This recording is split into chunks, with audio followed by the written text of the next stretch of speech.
sortir de la crise par le haut, l'Europe n'a pas tellement d'autre choix que de doter l'euro d'une gouvernance politique forte et de restaurer la croissance par une relance de l'investissement productif à l'échelle du continent. Mais comment transformer ces vœux pieux en réalité? Eh bien, pour mon invité, la relance de la dynamique européenne passe nécessairement par la solution fédéraliste. Bonjour Roger Godino. Bonjour. Alors, vous êtes administrateur de la Fondation Terra Nova, vous êtes par ailleurs cofondateur de l'INSEAD et vous venez de publier une note pour le compte du think tank Notre Europe Institut Jacques Delors sur justement cette solution du fédéralisme qui aujourd'hui vous paraît inéluctable, c'est le mot? On peut le dire comme ça? On peut le dire. Oh, inéluctable, l'histoire n'est jamais écrite d'avance. Oui. C'est probablement la solution à terme de l'Europe qui continue, mais l'histoire n'est pas écrite. Il n'est pas sûr que l'Europe aille dans cette direction. Et à mon avis, si elle ne va pas dans cette direction, elle est condamnée à mourir.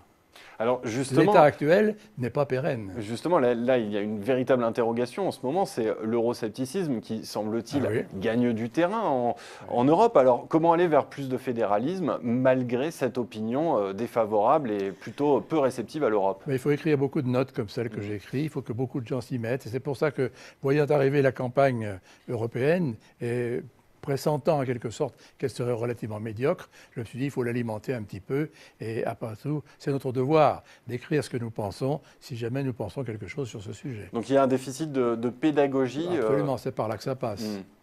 En fait, il faut comprendre qu'on a besoin de plus d'Europe et non pas de moins d'Europe. Alors ça, il faut en être convaincu. Si on n'est pas convaincu, si vous n'êtes pas convaincu, je peux vous convaincre. Il faut un peu de temps. Alors quels sont les grands arguments à déployer dans cet objectif pédagogique? Bon, ils ont déjà été donnés depuis longtemps. C'est que dans le monde actuel, il y a de la place que pour les grands. Bon, l'Europe, c'est 500 millions d'habitants, c'est ce qui fait qu'elle existe. Mais malheureusement, l'Europe, c'est le plus grand marché du monde. C'est le plus grand marché du monde. Donc, quelque part, c'est la plus grande économie du monde. Mais malheureusement, c'est un nain politique. Dès qu'il y a une décision à prendre sur le plan mondial, ou même sur le plan régional, l'Europe n'existe pas. On le voit avec l'Ukraine. Actuellement. L'Europe n'existe pas. Donc le fédéralisme, c'est pour donner un poids politique. Voilà. D'autre part, on a vu avec la crise de l'euro, et tous les spécialistes monétaires vous le diront, qu'une monnaie, pour être pérenne, a besoin d'être rattachée à un pouvoir politique lisible et fort. Or, quel est le pouvoir politique auquel est rattaché l'euro? L'euro, c'est 18 pays associés qui ont fait une monnaie qui est toute seule, avec la Banque centrale, mais il n'y a pas d'État, il n'y a pas d'organisme politique qui puisse coiffer cet euro, comme normalement c'est le cas. Normalement, quand il y a une monnaie, il y a un État politique, une organisation politique lisible qui est forte, qui est à la tête. Et on ne l'a pas. Et ça manque à l'euro. Et d'ailleurs, pour beaucoup, le besoin d'aller plus loin, ça va être par l'euro. Et j'ai déjà eu quelques échanges, évidemment, à ce sujet. Moi, je propose d'aller vers d'autres solutions, parce que je ne suis pas fanatique absolu de dire tout par l'euro, mais beaucoup déjà m'ont dit, alors, il faudrait passer par la zone euro. Alors, la zone euro, moi je veux bien, mais on est déjà 18 dans la zone euro. Et on est déjà très différents. Or, pour faire du fédéralisme, pour prendre des décisions communes, pour aller très loin et approfondir, il faut avoir des cultures communes, il faut avoir des problèmes communs, il faut avoir des niveaux de vie comparables, il faut avoir des habitudes. Je dirais presque qu'il faut presque une histoire. C'est pour cela que ça nous ramène assez vite aux fondateurs de l'Europe. Ce n'est pas par hasard que ces pays-là se sont rassemblés pour fonder l'Europe. Et c'est pour ça que vous appelez au retour à un noyau dur à 6 en quelque sorte, qui ne seraient pas les mêmes pays, cela dit, que oui, je dis 6 parce que je d'origine. pense qu'on finira à 6, mais je suis d'accord qu'on propose à tous les membres de la zone euro. Parce que le problème n'est pas de créer un fédéralisme pour un fédéralisme, le problème c'est de pourquoi faire. Donc il faut qu'on commence à mettre sur la table les objectifs pour l'Europe, que l'on ne peut pas remplir ou que l'on n'a pas rempli jusqu'à présent parce que justement on n'a pas ce pouvoir politique. Et alors pourquoi est-ce qu'on ne l'a pas fait avant? Pourquoi on ne l'a pas fait parce qu'il n'y a pas eu la volonté politique, mais nous avons des quantités... On a manqué des occasions? On a manqué beaucoup d'occasions. Lesquelles? On peut dire que le résumé de la politique européenne à ce sujet depuis une vingtaine d'années, depuis même plus que ça, c'est des propositions allemandes qui sont suivies d'une non-réponse française.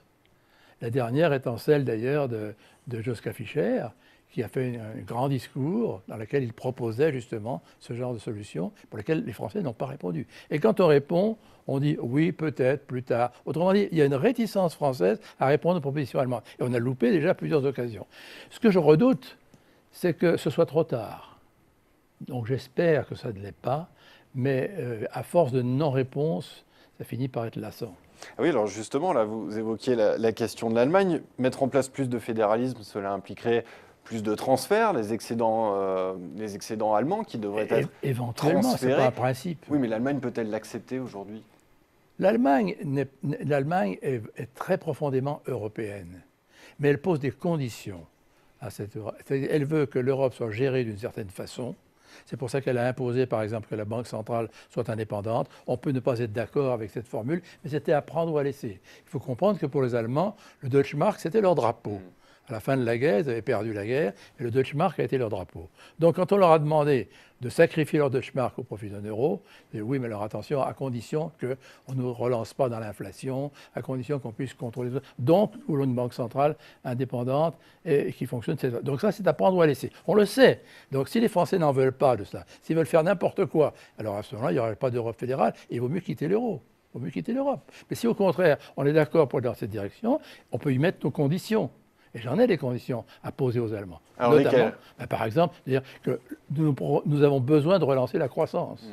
Nous ne pourrons pas complètement désendetter les pays, nous ne pourrons pas même lutter contre les dettes de façon valable s'il n'y a pas de la croissance. Et ça, c'est à l'ensemble de l'Europe. Et pour avoir de la croissance, on a besoin, à mon avis, de pouvoir passer par le canal investissement collectif et accéder au marché financier d'une façon collective. Or, seul un organe fédéral qui ressemble à un pays serait capable d'emprunter sur le marché mondial ce que ne sont pas capables de faire les pays. La preuve, c'est qu'un pays comme la France est complètement bloqué par le fait qu'elle est limitée dans son endettement et donc elle ne pourrait pas emprunter 200, 300, 400 milliards pour faire des investissements en France. Alors qu'au plan européen, c'est possible. Alors ça, c'est une question à poser aux Allemands. Et on n'a pas la réponse. Mais il n'y a pas que ça. Autre chose, par exemple, c'est la réforme fiscale. Est-ce qu'on veut ou pas la réforme fiscale? Si on veut une réforme fiscale, on en a besoin pour compléter le marché unique. Mais si une réforme fiscale, ça se fait à plusieurs. On ne peut pas faire une réforme fiscale tout seul. Donc, quels sont les pays qui sont d'accord pour qu'on fasse une réforme fiscale? Visiblement, ce ne sera pas la Grande-Bretagne, ce ne sera pas l'Irlande. Bon, il y a même pas mal de pays de l'euro qui n'en voudront pas. Donc, est-ce qu'il y aura combien de pays?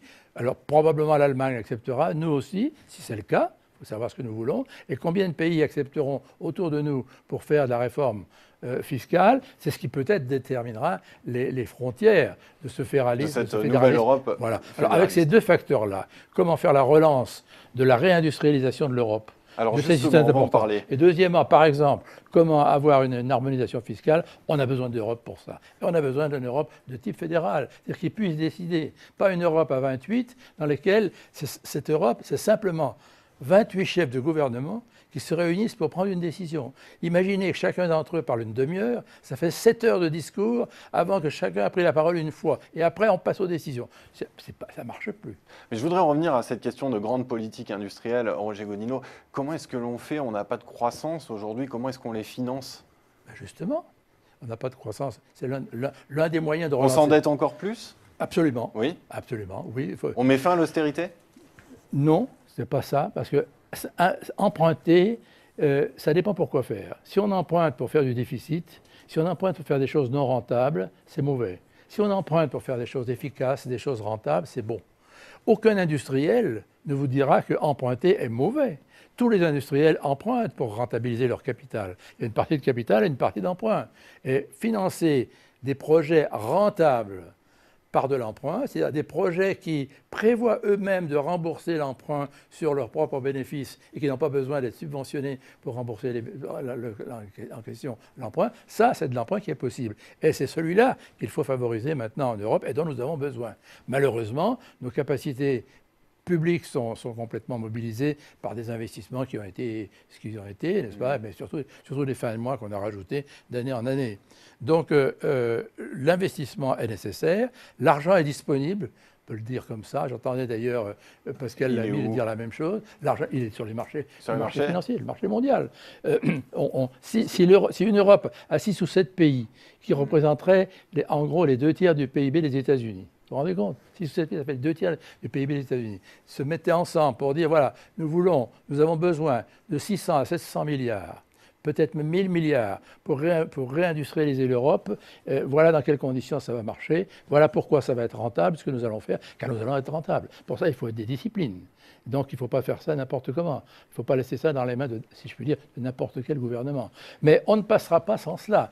Les calculs qui sont faits pour redémarrer à peu près l'industrialisation de l'Europe, selon les uns et les autres, moi, je l'ai évalué à 600 milliards. 600 milliards. 600 milliards. Bon, ça fait 140 milliards pour la France, si on répartit entre les différents pays, à peu près au prorata du PIB. 140 milliards, c'est 4 fois le plan de Sarkozy. Oui, c'est pas énorme. Enfin, ça a marqué quand même ce plan. Eh bien, si on faisait 4 fois ce plan en France, et si en même temps on faisait ce plan dans chacun des autres pays européens, en même temps, compte tenu de l'interdépendance des économies européennes, je vous assure qu'on entendrait parler. Et puis on peut faire plus. D'autres ont dit, avec la transition énergétique, avec les besoins qu'ont l'Allemagne justement en investissement dans l'énergie, compte tenu des mauvaises politiques qu'ils ont suivies, on arriverait facilement à 1000 milliards de besoins. Bon, tout ça, c'est un peu du wishful thinking. On verra bien. Ce qui est certain, c'est que pour s'industrialiser, et c'est le besoin de l'Europe, et par l'industrialisation, on retrouvera la croissance.